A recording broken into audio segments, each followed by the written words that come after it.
Long before the word vampire was whispered in fear, before Dracula became a Halloween costume, there lived a man so drenched in blood and shadow that entire kingdoms shuddered at his name. Vlad III of Wallachia, Vlad Dracula, or simply, Vlad the Impaler. His legend wasn't born in fiction, it was carved in flesh. Born in the winter of 1431 in the dark mountain stronghold of Sigisawara, Vlad's arrival was already cloaked in omen. His father, Vlad II, had just joined the Order of the Dragon, an elite secret society sworn to defend Christianity against the Ottomans. It was from this order that he earned the title Dracula, or the Dragon. But dragons are not known for mercy. Vlad's childhood was ripped from innocence when, at age 11, he and his younger brother Radu were taken hostage by the Ottoman Sultan. While Radu was soft-spoken, charming, and easily adaptable to the court of Constantinople, Vlad simmered with hatred. He learned the language of his captors, studied their strategies, and absorbed the brutality of their punishments.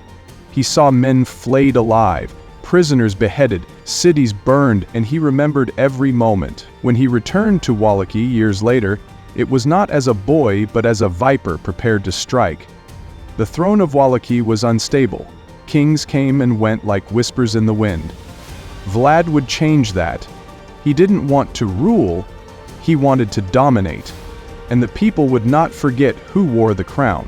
His chosen weapon was fear, sharpened into a wooden stake, and he used it not sparingly, but en masse. Legend tells of how he impaled over 20,000 men, women, and children in a single campaign. Some were criminals, some were rebels, others were simply in the wrong village when his army passed through. Vlad didn't care. Each corpse on a stake was a warning. Betrayal means death, resistance means agony. The Ottomans? They feared him so much that entire battalions turned back just at the sight of his handiwork. Imagine it. A silent forest outside the capital, but instead of trees, there were corpses, upright, swaying in the wind. Some were already skeletal, others were still dying. The birds didn't sing. The air was thick with rot. Even seasoned warriors wept. It wasn't just death, it was spectacle. Terror as a message. But Vlad was not mindless. His methods, as savage as they were, held a perverse logic. In an era of lawlessness, he brought order. In a land plagued by corruption, he offered swift, brutal justice. Under his reign, the streets were safe, because fear kept everyone in line. Stories spread of merchants leaving bags of gold unattended, untouched by thieves, and if a thief was caught, he'd be on a stake by sunset. He ruled through absolute control, and that meant cleansing his court too. He didn't trust the boyars, the noble families who had turned on his father. One Easter Sunday, he invited hundreds of them to a feast. They laughed, drank, and praised the prince. By nightfall, their bodies were hanging. Some were enslaved, others impaled. No one in Wallachia forgot that Easter. But perhaps his darkest act was the burning of the poor.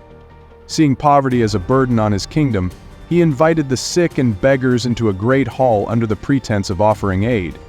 He locked the doors and set the building ablaze. No one escaped. When questioned, he reportedly said he was doing his kingdom a favor. In Vlad's eyes, weakness was a disease, and he was the cure. Like, comment, and subscribe for more blood-soaked tales from the shadows of history. Because the monsters of our past weren't myths.